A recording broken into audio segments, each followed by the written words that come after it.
Bienvenue dans le chemin de l'âme, le podcast qui explore la sagesse ancestrale africaine, Congo, les mondes invisibles et les transformations intérieures. Je suis Angela, fondatrice de Maison à l'âme. Ici, nous marchons ensemble vers plus de clarté, de conscience et d'alignement. Respire, écoute et laisse ton âme te guider. Bonjour, bonsoir. L'argent est rarement un sujet neutre. Il peut rassurer, il peut inquiéter, il peut créer du désir ou alors du rejet. Pour certaines personnes, l'argent est une source de sécurité. Pour d'autres, il est associé à la peur, au manque ou à la culpabilité. Et dans les milieux spirituels, le sujet est encore plus délicat. Et oui, on entend souvent que l'argent est matériel, qu'il éloigne de l'essentiel, qu'il ne devrait pas être une priorité. Mais est-ce vraiment le cas? Dans cet épisode, je t'invite à explorer ton rapport à l'argent sous un angle plus profond, non pas uniquement économique, mais énergétique et surtout intérieur. Nous allons parler d'abondance, de croyance et de légitimité. Vraiment. Ce qui fait qu'aujourd'hui, on parle de quoi? Du fait de guérir spirituellement parlant son rapport à l'argent. Mais vraiment. Comme d'habitude, je t'invite à respirer profondément et observer simplement ce que le mot argent éveille en toi. Qu'est-ce qui se passe? Est-ce que ça te met mal à l'aise? Est-ce que ça te met à l'aise? Est-ce que pose-toi toutes ces questions pour justement en discuter tout de suite maintenant. Pour commencer, on va parler du fait que l'argent est comme un miroir intérieur. L'argent n'est pas qu'un outil, c'est un miroir. Il révèle quoi? Il révèle ta relation à la valeur, ta relation à la sécurité et enfin ta relation à la réception. Ce que tu penses de l'argent influence la manière dont il circule dans ta vie. Exemple simple, si tu associes l'argent à quelque chose de négatif, tu vas inconsciemment t'en éloigner. Si tu penses que tu ne le mérites pas, tu vas limiter sa présence et ça c'est un fait. L'argent amplifie ce qui est déjà là. Il ne change pas qui tu es. Il révèle ce que tu crois profondément. Et oui, ce qui fait que les croyances limitantes vont justement t'empêcher de vivre cette expérience de la meilleure des façons possibles. Nous héritons souvent de croyances invisibles sur l'argent. Des phrases entendues, je pense que vous l'avez déjà au moins une fois de votre vie entendu ces phrases. L'argent ne pousse pas sur les arbres, il faut travailler dur pour gagner, les gens riches sont malhonnêtes, ce n'est pas pour nous. Mais qui a dit ça? Ces croyances justement s'installent tôt et elles deviennent des filtres. Même si tu veux évoluer, elles continuent d'agir en arrière-plan. Guérir son rapport à l'argent, c'est d'abord identifier ses croyances et se demander par exemple, est-ce que cette pensée est vraiment la mienne? Est-ce qu'elle me sert ou alors me limite? Parce qu'il y a une différence entre ce que les autres vont penser et ce qu'on va vraiment penser. Voilà, c'est-à-dire on peut être issu d'une famille qui est peut-être de la classe moyenne et que on veut avoir une fortune estimée à plusieurs millions ou milliers d'euros par exemple. L'idée c'est de ne pas s'empêcher. L'idée c'est de ne pas se poser 100 000 et une questions. Oui, mais je suis de la classe moyenne, je ne sais pas trop comment faire. Fais-le et on verra plus tard. Et c'est là justement que cet aspect de l'abondance, c'est-à-dire l'abondance au-delà de l'argent, rentre en jeu. L'abondance ne se résume pas à une quantité d'argent, et non. C'est un état intérieur, un état d'esprit, comme on dit. Une capacité à recevoir, par exemple, à reconnaître ce qui est déjà là, à ne pas fonctionner uniquement dans le manque. Et le manque, c'est un grand fléau, c'est une plaie, vraiment. Une personne peut avoir de l'argent et se sentir en insécurité permanente. Ce qui fait qu'en général, ce type de personnes vont tout le temps aller vers cette quête d'argent. C'est-à-dire c'est interminable. Et donc ça sera tout le temps vers cette quête d'argent, quitte à mettre leur santé en danger, quitte à s'éloigner des autres.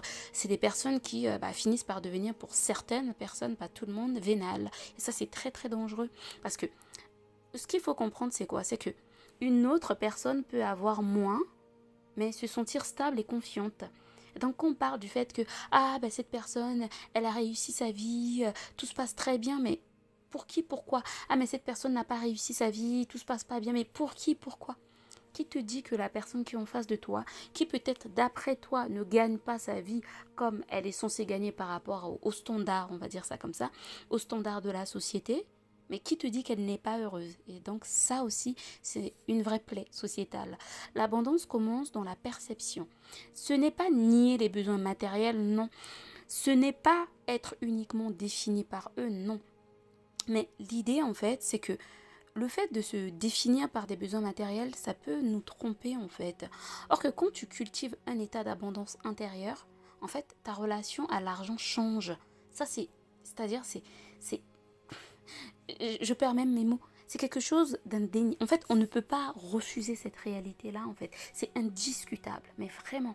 La légitimité, justement, c'est se sentir autorisé à recevoir. Ce qui fait qu'on parle d'abondance, certes, mais il y a ce fait de se dire, ok, je m'autorise à recevoir. Je sais que je le mérite.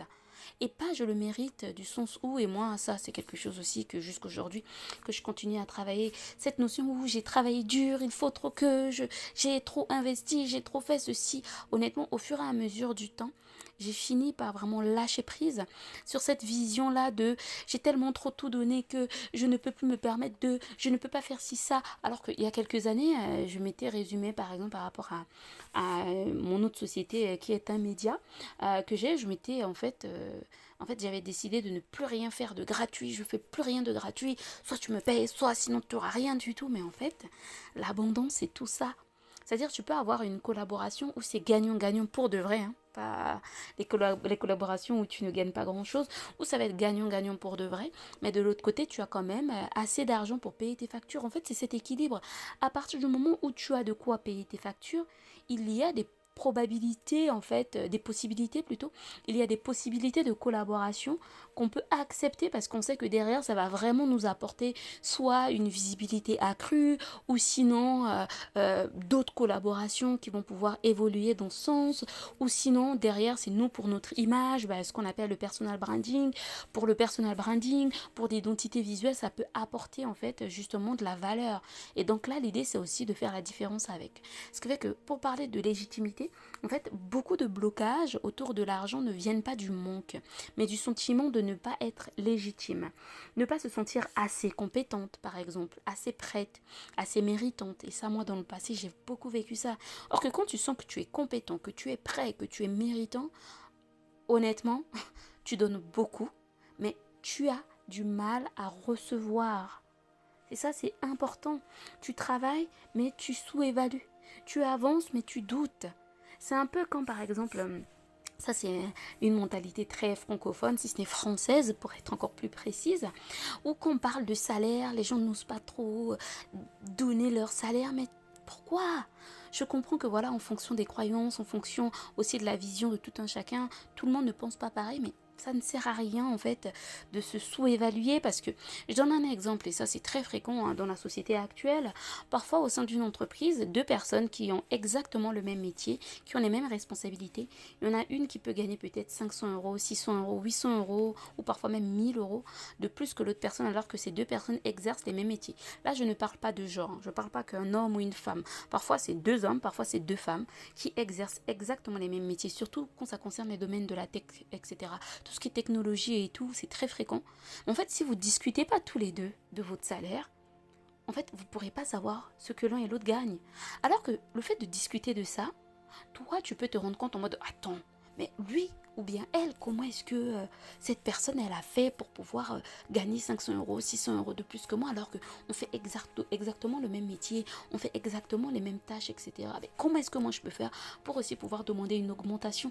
Parce que tout ça, ça compte. Tout ça, c'est des blocages qu'on s'empêche. En fait, il faut se sentir légitime. C'est indispensable parce que par la suite, en fait, tout naturellement, en fait, on va réaligner notre relation à l'argent. Parce que réaligner sa relation à l'argent ne se fait pas en un jour. Non, c'est un processus.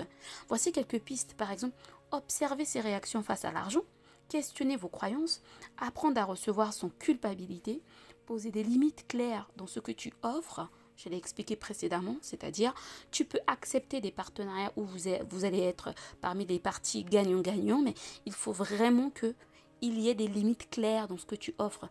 Et enfin, valoriser ton énergie et ton temps. C'est-à-dire, moi, j'ai du mal aussi avec cette notion où le temps, c'est de l'argent. Moi, je dirais plutôt le temps n'a pas de valeur. Parce que quand quelque chose n'a pas de valeur, c'est justement quelque chose de précieux. Ce qui fait que tu n'y accordes pas en fait une monnaie spécifique. Tu te dis, vu que ça n'a pas de valeur, ça veut dire que je dois justement y accorder quelque chose de magnifique pour que derrière, je puisse pas ternir toute cette puissance que j'accorde au temps. Pareil pour l'énergie. Mon énergie n'a pas de prix. Mon énergie est inestimable, comme on dit. Et donc l'idée derrière, c'est justement d'y apporter une présence et une croyance spécifique. Parce que l'argent, en fait, il faut comprendre quoi? C'est que l'argent n'est pas un ennemi. C'est une énergie de circulation, qu'on le veuille, qu'on ne le veuille pas. Et comme toute énergie, il a besoin de fluidité. Plus tu es aligné intérieurement, plus cette circulation, elle devient naturelle. Et ça, c'est un fait.